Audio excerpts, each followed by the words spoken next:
Madam 1 second madam 1 second madam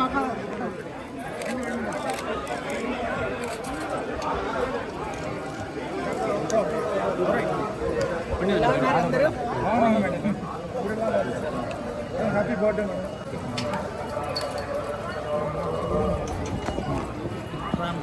ఇది వెనకాల night చాలా రోజుల తర్వాత అందరినీ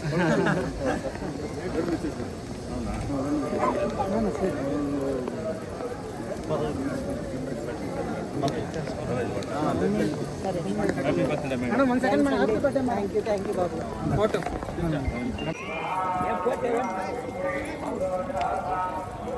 బాబు మిమ్మల్ని అందరినీ చూసి నాకు చాలా ఆనందం.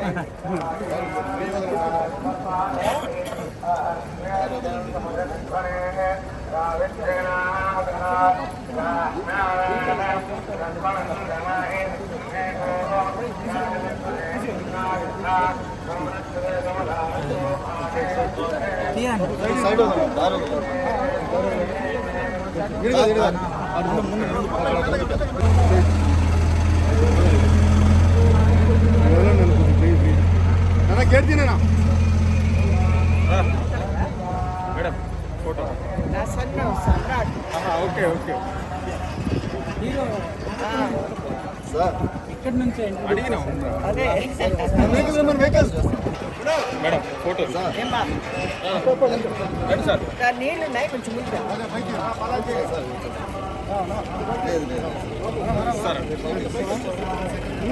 నేను మళ్ళీ కింద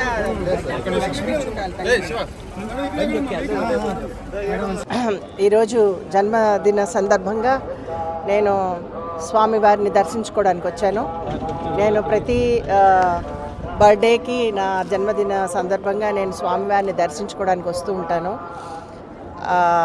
ఆ స్వామి మన ఆంధ్ర ప్రజలకి అలాగే ఆంధ్ర ప్రజలకి రాజధాని ఇవ్వాలని, ఆంధ్ర ప్రజలు సుఖంగా ఉండాలని, ఆంధ్ర ప్రజలు రైతులందరూ కూడా సుఖశాంతులతోటి ఆనందంగా ఉండాలని నేను మనస్ఫూర్తిగా కోరుకుంటున్నాను.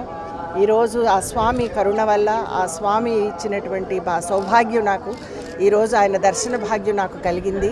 కాబట్టి ఇక్కడ ఉన్నటువంటి ప్రజలందరికీ కూడా నేను ఆయన ఆశీర్వాదం, నేను తెలుగు బిడ్డగా తెలుగువారి ఆశీర్వాదం కోసం నేను ఈరోజు ఇక్కడ ఉన్నాను. కాబట్టి మీ అందరికీ కూడా నేను ధన్యవాదాలు తెలియజేస్తాను. రాబోయే ఎన్నికల్లో మీ ప్రణాళికలు ఎలా ఉండబోతున్నాయి? పోటీ చేయబోతున్నారా? ప్రచారాలకి పరిమితం కాబోతున్నారు? అంటే నేను ప్రస్తుతానికి భారతీయ జనతా పార్టీలో ఉన్నాను, బీజేపీలో ఉన్నాను నేను. అయితే శీర్ష నేతృత్వంలో ఉన్నటువంటి వారందరికీ కూడా తెలుసు అంటే నేను ఆంధ్రుల బిడ్డనని. కాబట్టి నాకైతే ఇక్కడి నుంచి నాకు అవకాశం వస్తే తప్పకుండా నేను ప్రజలకు సేవ చేయాలి అనేది నా మనసు. అలాగే నా జీవితకాలం కూడా నేను పనిచేయాలనేది, ప్రజలకి అభివృద్ధిలోకి తీసుకురావాలనేది నా కోరిక.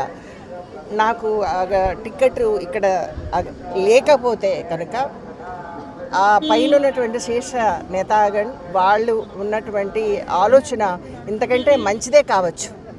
కాబట్టి నేను నా యొక్క జయప్రదగా నేను నిర్ణయం తీసుకోలేను ఇటువంటిది. కాబట్టి వాళ్ళ మీదే వదిలేస్తున్నాను. మోదీ గారు కానీ అలాగే మనకు ఉన్నటువంటి నడ్డా గారు కానీ అలాగే హెచ్ఎం కానీ అందరూ కూడా నన్ను ఒక కుటుంబంగా చూస్తారు. కాబట్టి వాళ్ళు ఏం చేసినా కూడా నా మంచి కోసమే చేస్తారు. బీజేపీకి సంబంధించి రాష్ట్రంలో స్టార్ క్యాంపెయినింగ్ ఏమైనా చేసే అవకాశం? అది నేను నిర్ణయించలేను కదా, అక్కడి నుంచి లిస్ట్ వస్తుంది. మీ వైపు నుంచి ఆ ప్రయత్నం ఏమైనా జరుగుతుంది? అంటే పోటీ చేయాలన్నట్టు కోరికనే ఉన్న మీ అగ్రనాయకత్వం? నేను యూపీలో ఉన్నా, నేను ఆంధ్ర బిడ్డనే.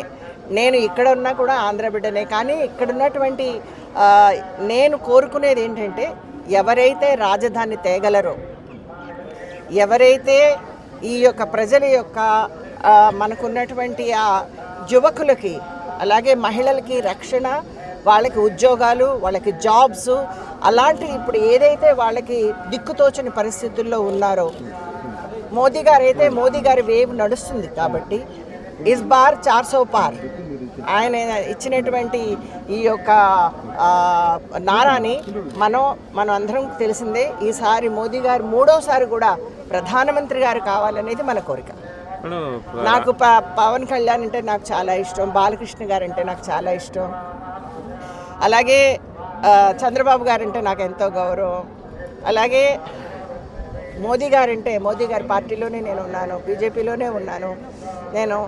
సో నాకు ఉన్నటువంటి ఈ యొక్క అనుబంధం ఇది ఎనలేనిది. మళ్ళీ మళ్ళీ వచ్చే జన్మకు కూడా ఆ స్వామి నన్ను ఆడబిడ్డగానే పుట్టించాలి. అంటే మీ మిత్రపక్ష నాయకులైనటువంటి పవన్ కళ్యాణ్ కావచ్చు, బాలకృష్ణ కావచ్చు, బరిలో ఉన్నారు. వాళ్ళ తరపునే ఉన్న మీరు ప్రచారం చేసే అవకాశాలు ఉంటాయి? వాళ్ళు పిలిస్తే తప్పకుండా వస్తాను నేను. అంటే వాళ్ళు ఇప్పుడు నేను పిలవని పేరెంటానికి రాలేను. సో నన్ను వేరే స్టేట్స్ కూడా పంపుతున్నారు. సో ఇక్కడికి నన్ను కనుక డెఫినెట్గా నన్ను స్టార్ ప్రచారకగా నన్ను ఇక్కడికి పిలిస్తే తప్పకుండా నేను ముగ్గురికి కూడా నేను రాజధానికి సంబంధించి కేంద్ర నాయకత్వం అంటే మీరే అధికారంలో ఉన్నారు, వాళ్ళ నుంచి ఒక స్పష్టత ఏమన్నా ఇప్పించే అవకాశం ఉంటుందా ఈసారి ఎన్నికల సమయం? చూడండి, అంటే ఒకసారి ఇప్పుడు ఎన్నికల సమయం, దీంట్లో వాగ్దానాలు చేయడానికి ఒక్క జయప్రద చాలదు. పూర్తి కోరిక ఏంటంటే మనకి ఆంధ్రప్రదేశ్లో ముఖ్యంగా కావాల్సింది ఒక రాజధాని. మన రాష్ట్రానికి రాజధాని లేదు, మన రాష్ట్రానికి స్టేటస్ లేదు.